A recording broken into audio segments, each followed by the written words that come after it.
On parle maintenant de l'équation réduite d'une droite.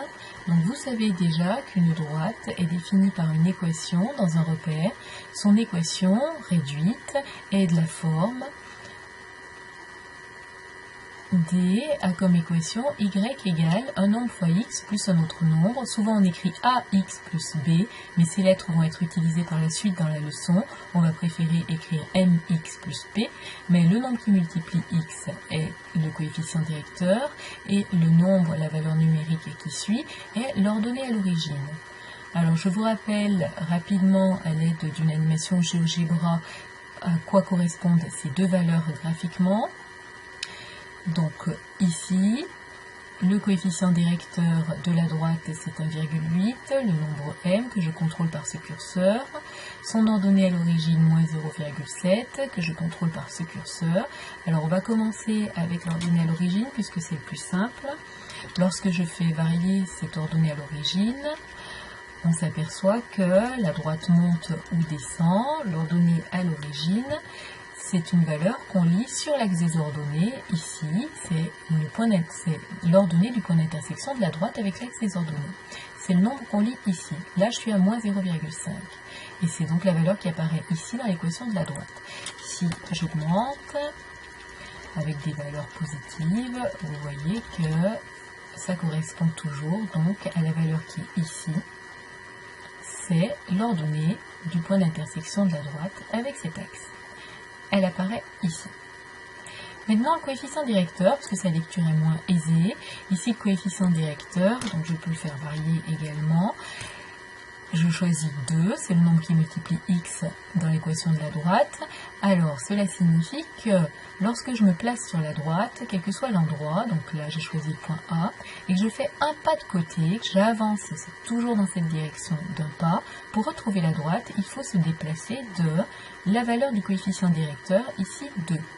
Si j'augmente, il va falloir monter un petit peu plus. Si je diminue, donc à chaque fois, quel que soit l'endroit où je me place sur la droite, par exemple si j'avais choisi de me mettre ici, quand je fais un pas de côté, pour retrouver la droite, il faut se déplacer de la valeur du coefficient directeur, il faudrait que je monte de 1,7.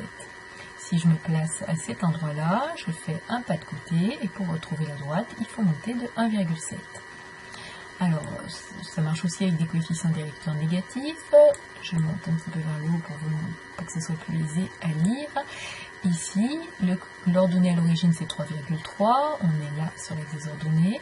Le coefficient directeur moins 1,2, quand je fais un pas de côté, pour retrouver la droite, il faut cette fois-ci descendre de 1,2.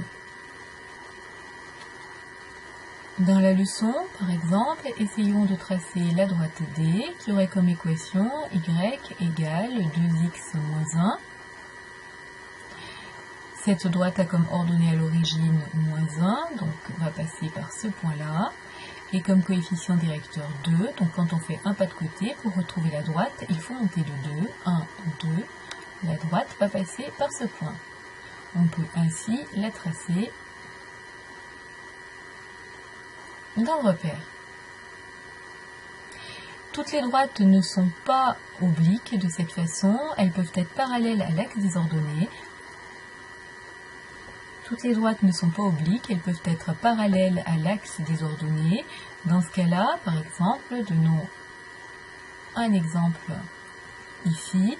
Si la droite est parallèle à l'axe des ordonnées, son équation, cette fois-ci, comme la droite n'a pas de coefficient directeur, regardez, si vous faites un pas de côté pour retrouver la droite, on peut monter ou descendre de ce qu'on veut, on ne la retrouvera pas. Cette droite n'a pas de coefficient directeur.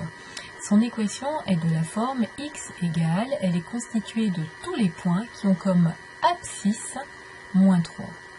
Tous les points qui sont sur la droite sont des points qui ont comme abscisse moins 3. On écrit que la droite D a comme équation x égale moins 3.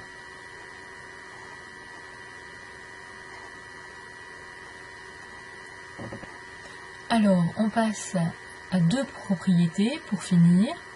La première, si on connaît le coefficient directeur d'une droite, on va pouvoir donner un vecteur directeur assez facilement.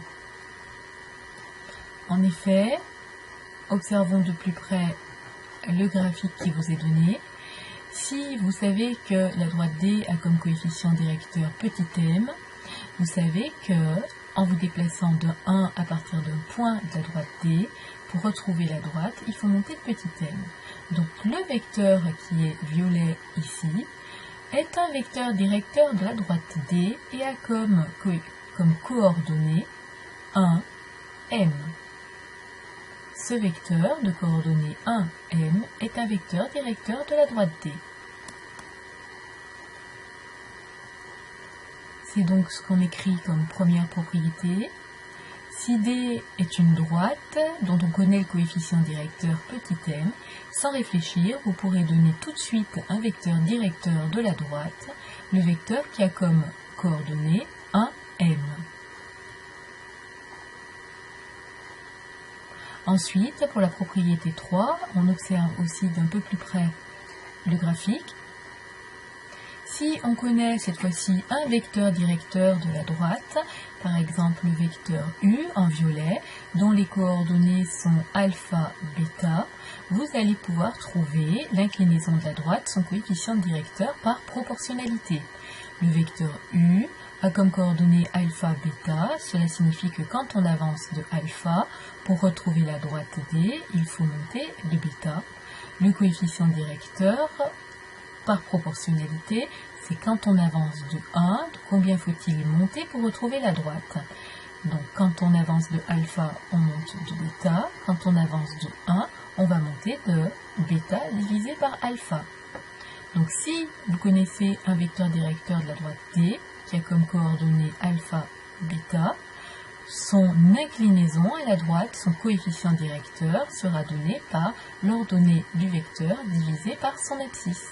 Bêta divisé par alpha. C'est ce qu'on écrit.